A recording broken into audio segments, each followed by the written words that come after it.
नमस्कार, मनी गुरु के इस खास पेशकश में आप सभी का स्वागत है। मैं हूं Swati Raina. Solution oriented fund एक ऐसी कैटेगरी जो खास तौर पर किसी स्पेसिफिक लक्ष्य के लिए बनाई गई है, जैसे कि रिटायरमेंट प्लानिंग या फिर बच्चों के भविष्य की प्लानिंग। आज हम समझना चाहेंगे क्या है सोल्यूशन ओरिएंटेड फंड का फंडा और खास तौर पर रिटायरमेंट के लक्ष्यों के लिए ये फंड कैसे काम करते हैं और कितने फायदेमंद होते हैं, और इसके अलावा रिटायरमेंट के लिए आप कैसे निवेश के विकल्पों का चुनाव कर सकते हैं। इसी पर आज करते हैं इस खास चर्चा की शुरुआत। हमारे साथ हैं बेहद ही खास एक्सपर्ट्स। परिचय करा देते हैं। विशाल कपूर, सीईओ बंधन एएमसी, और Anil Chopra, group director financial wellbeing, Bajaj capital. Vishal ji और अनिल जी, आप दोनों का बहुत स्वागत है मनी गुरु के आज के इस खास कार्यक्रम में हमारे साथ इस चर्चा में शामिल होने के लिए। रिटायरमेंट प्लानिंग सबसे ज्यादा चर्चा का विषय है। हर कोई जानना चाहता है कि अपने कामकाजी दिनों में जितना हम कमाते हैं, कितना प्रतिशत हमें रिटायरमेंट पर या फिर रिटायरमेंट के बाद की जिंदगी के लिए बचाना चाहिए, और रिटायरमेंट प्लानिंग का खास तरीका क्या हो। विशाल जी, सबसे पहले समझना जरूरी है, जब हम रिटायरमेंट प्लानिंग की बात करते हैं, रिटायरमेंट के लिए निवेश की बात करते हैं, खास तौर पर आजकल के माहौल के हिसाब से, आजकल के परिप्रेक्ष्य में क्यों इतना इंपॉर्टेंट हो गया है रिटायरमेंट के लिए प्लान करना। पहले तो स्वाति जी धन्यवाद हमें इस शो में इनवाइट करने के लिए। जो आपका स्पेसिफिक क्वेश्चन है कि क्यों इतना ज़रूरी हो गया है, इसके कई कारण है। पहला कारण ये है कि जो हमारी आयु है वो ऑन एवरेज बढ़ती जा रही है। जो 20-40 साल पहले जो एवरेज लाइफ एक्सपेक्टेंसी होती थी एक एवरेज इंडियन की, वो 60 से कम होती थी। आज वो ऑलरेडी 70 है, और कई आने वाले दिनों में हमारी उम्मीद है कि वो 80 की तरफ बढ़ेगी। तो रिटायरमेंट के बाद का जो समय है वो बढ़ता जा रहा है, इसलिए हमें प्लानिंग करने की ज़रूरत ज़्यादा है। दूसरा, जैसे कि हम सब देख ही रहे हैं अब हमारे चारों ओर जो सोशल स्ट्रक्चर है, पहले जॉइंट फैमिलीज होती थी, बच्चे घर में साथ में रहते थे, इसलिए जो एल्डरली थे उनके लिए एक कुशन रहता था, एक सोशल सिस्टम रहता था। आजकल की न्यूक्लियर फैमिली के ज़माने में वो सिस्टम उतना अवेलेबल नहीं है। तीसरी चीज़ ये है कि लोग अब उतनी लंबी आयु तक काम नहीं करना चाहते हैं। जो नई पीढ़ी है वो चाहती है कि 45, 50, 55 साल तक हम रिटायर कर जाएं, तो इसलिए रिटायरमेंट के बाद का समय भी बढ़ता जा रहा है। और इन्फ्लेशन तो जो है वो है ही। मेन चैलेंज जो आता है कि हम ज़्यादातर इन्फ्लेशन का जो इम्पैक्ट होता है उसको हम अंडर एस्टिमेट कर जाते हैं। हम जो कॉस्ट की बढ़त होगी हमारे लाइफ में, और कितना कॉर्पस चाहिए हमें रिटायरमेंट के समय, उसको हम अंडर एस्टिमेट कर जाते हैं। इसकी वजह से जो कॉर्पस हमारे पास आता है रिटायरमेंट पे, वो देखा जा रहा है कि वो पूरे लाइफ में सपोर्ट नहीं कर पाता है, इसलिए बड़ा कॉर्पस चाहिए जब हम अर्न कर रहे होते तब। आपने कई बड़ी वजह गिनाई विशाल जी की रिटायरमेंट प्लानिंग क्यों जरूरी है। इसमें वाकई काफी इंपॉर्टेंट फैक्टर्स है जिसको ध्यान में रखते हुए हमें अपने रिटायरमेंट की प्लानिंग करनी चाहिए। अनिल जी, इसी बात को जोड़ते हुए एक और पॉइंट, अभी एम्फी ने हाल ही में डेटा भी एक जारी किया था। हम तो एम्फी के हर महीने डेटा देखते ही हैं कि कितना बढ़ चढ़कर निवेशक है वो एसआईपी कर रहे हैं, नए निवेशकों की तादाद जुड़ रही है।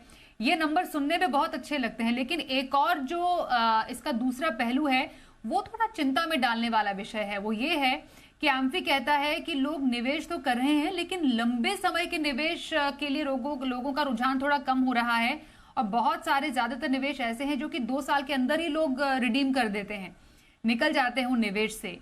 तो आपको लगता है क्या रिटायरमेंट के प्रति जो अभी निवेशक हैं उनका थोड़ा सा रुझान थोड़ा थोड़ा कम हुआ है, या आपको कोई और वजह लगती है इसकी सर?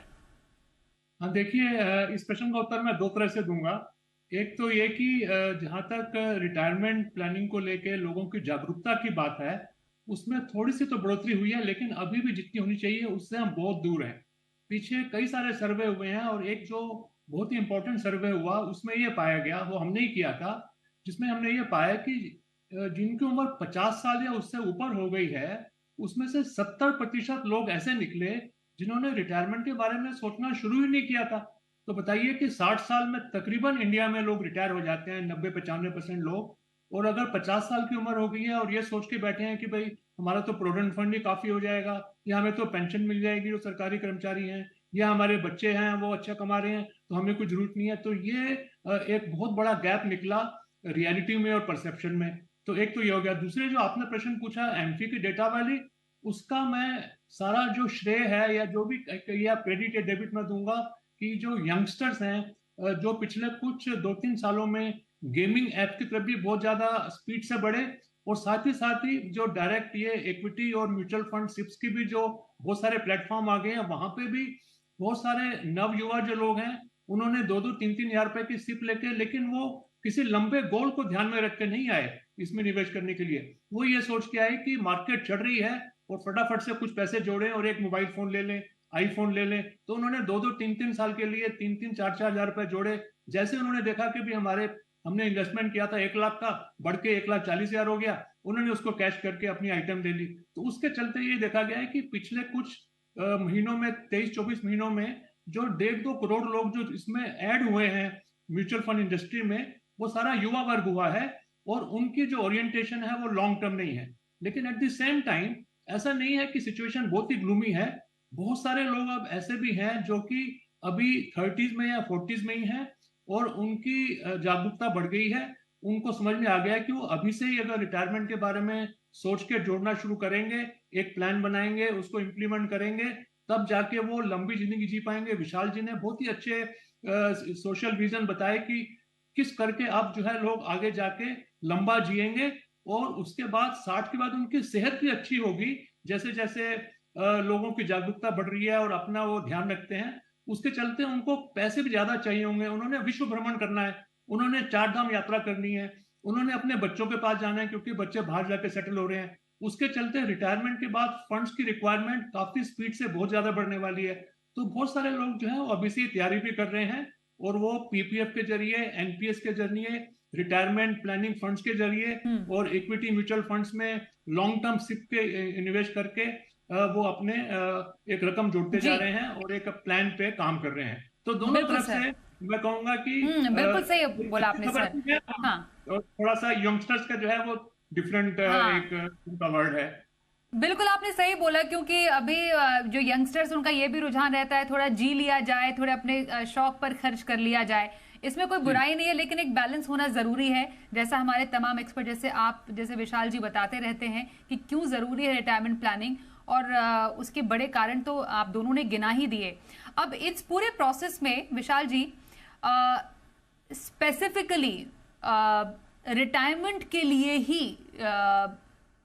एक स्पेशल तैयारी करना जरूरी है इन टर्म्स ऑफ जब हम म्यूचुअल फंड के जरिए निवेश करते हैं, क्योंकि हम यहाँ पर गोल ओरिएंटेड निवेश की बात कर रहे हैं, और एक ऐसा गोल है जो कि लंबी अवधि में आता है और आना ही होता है हर किसी के लाइफ में। तो एक रिटायरमेंट ओरिएंटेड निवेश को कैसे देखा जाए, ये अप्रोच होता क्या है? तो इसमें ये देखा गया है कि ज्यादातर जब हम करेंटली डेटा देखते हैं, तो देखिए रिटायरमेंट के 2 पहलू होते हैं। एक होता है जब आप अर्न कर रहे हैं, जब आप कमा रहे हैं और आप एक कॉर्पस की तरफ आप बढ़ रहे हैं, तो आप उसको आप कैसे बिल्डअप करते हैं। तो आज आप उसको बिल्डअप करते हैं, पीपीएफ अकाउंट में पैसे डालते हैं, या आपका पेंशन कोई अगर कटौती होती है, एनपीएस में अगर आप पैसे डालते हैं, तो इस तरह से आप अपना अक्यूमुलेशन फेज जो कहते हैं उसको आप उसकी तरह से आप कॉर्पस बनाते हैं। दूसरा फेज होता है कि जब आप रिटायर हो गए, तो आपने वो जो कॉर्पस बनाया रिटायरमेंट के लिए, उसको आपने कैसे उसका निवेश किया, कैसे उसको आपने डिवाइड किया और किस प्रोडक्ट्स में उसको आपने डाला, जिससे कि आपकी जो रिटायर्ड जो लाइफ है उसमें आपको कैश फ्लो भी आते रहे, उसके आपके खर्चे आपके निकलते रहे। अनिल जैसे बताया, जो आपकी उस समय ख्वाहिशें हैं, जो आपको करना है वो आप करते रहे, उसमें आपको फ्लेक्सिबिलिटी रहे।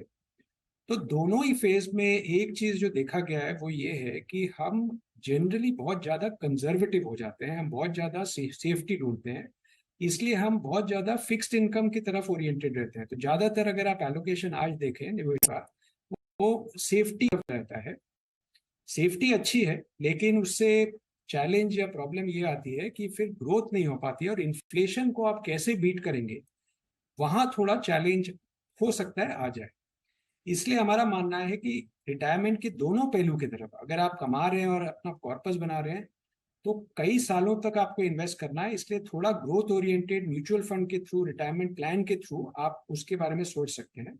और दूसरा बहुत ही इंपॉर्टेंट है कि जब आप रिटायर हो रहे हैं, तो 60 साल में या उसके आसपास अगर आपको लगता है कि आप पूरा का पूरा पैसा लेके खाली फिक्स्ड इनकम में कोई एन्युटी खरीद लिया या डिपॉजिट ले लिया, उससे आपका गुजारा हो जाएगा, तो ये देखा जाता है कि अगर आप 4-5 साल के लिए खाली प्लान कर रहे हैं तब तो ठीक है, बट अगर आपको 15-20-25 साल के लिए प्लान करना है, तो उसमें थोड़ा बहुत ग्रोथ ओरिएंटेशन, थोड़ा इक्विटी ओरिएंटेशन उसमें रहना अच्छा रहेगा। इसलिए जो हमारा प्लान है उसमें हमने इस तरह से डिजाइन किया है कि एक ही प्लान, एक बैलेंस एडवांटेज फंड या बैलेंस एडवांटेज की जो स्ट्रैटेजी है, जिसमें इक्विटी भी होता है, डेट भी होता है, जिससे आपको ग्रोथ की भी आशा रह सकती है और डेट की वजह से स्टेबिलिटी भी रहती है, वो एक ही प्लान एक सिंपल तरीके से आप दोनों फेज के लिए यूज कर सकते हैं, जिससे कि आप बहुत ज्यादा कंजर्वेटिव ना हो और बहुत ज्यादा अग्रेसिव हो के खाली इक्विटी में इन्वेस्ट भी ना करें। तो इससे थोड़ा बैलेंस मिलता है, जिससे कि आप सिंपल रखें प्लान को।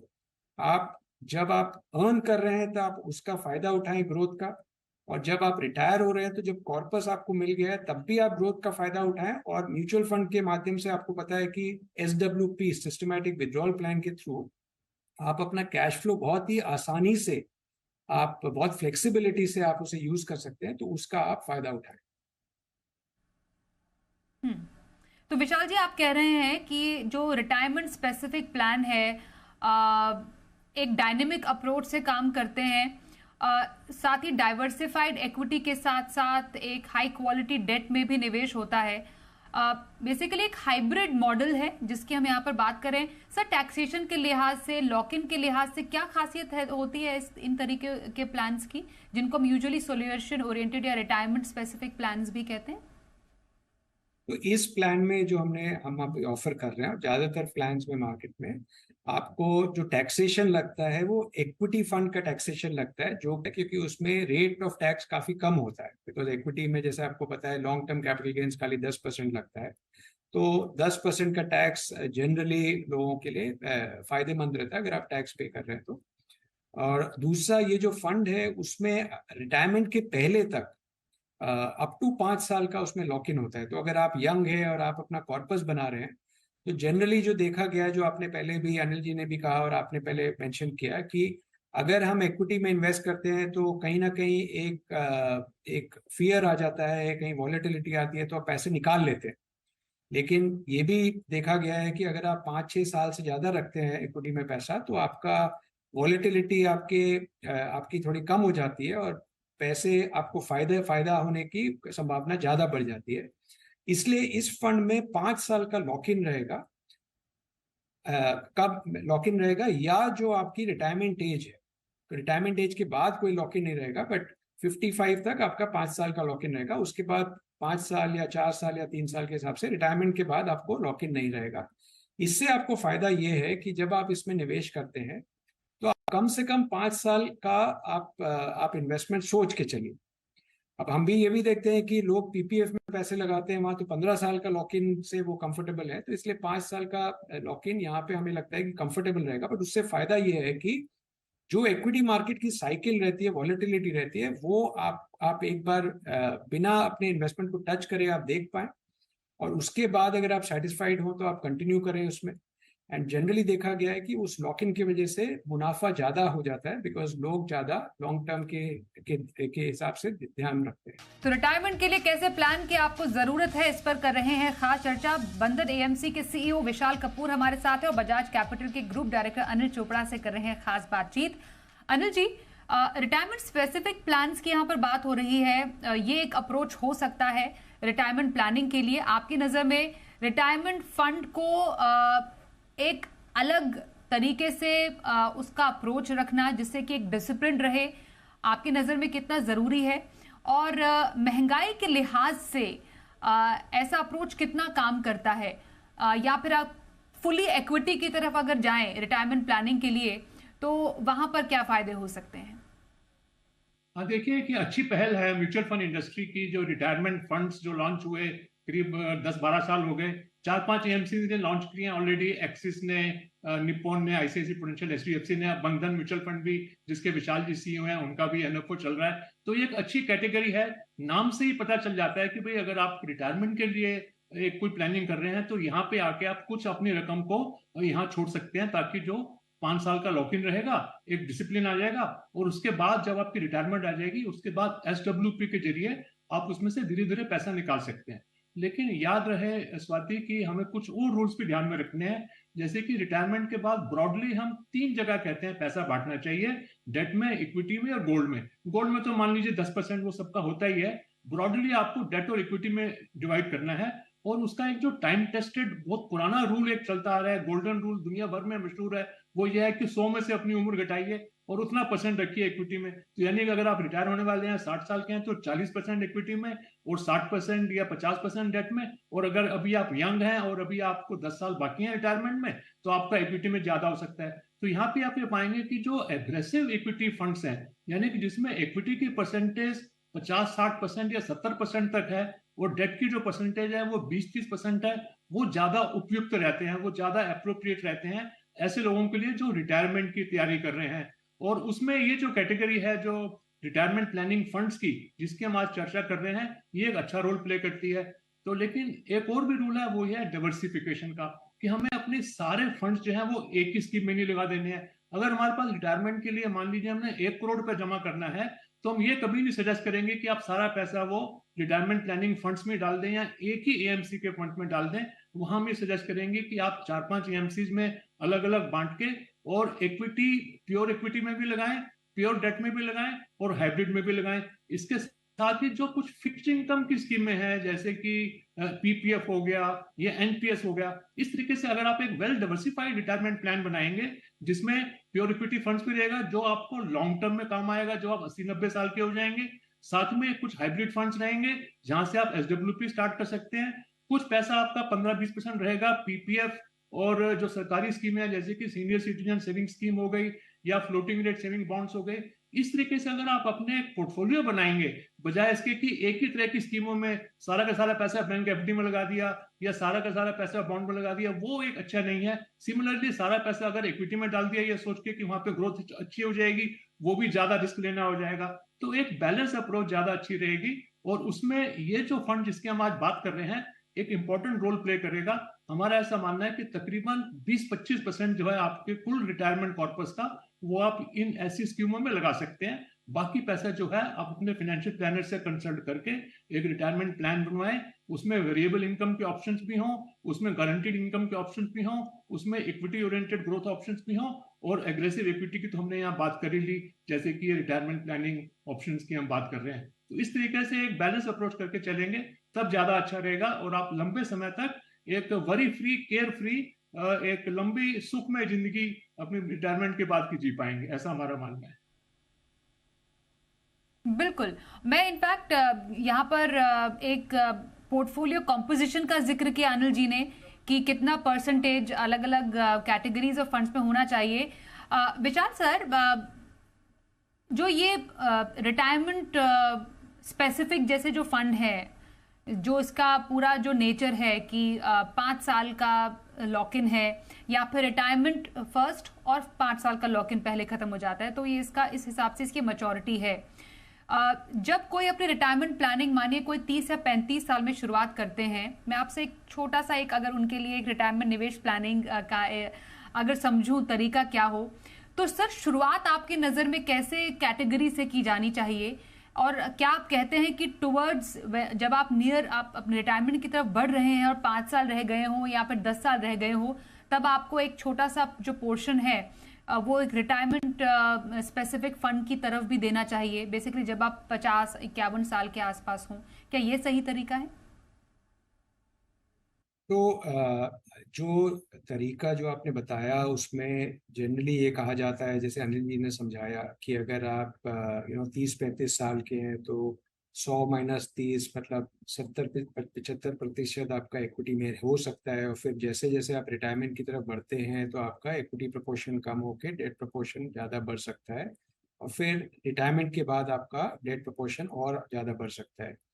तो ये तो हुई जो प्रॉपर प्लानिंग की बात हुई।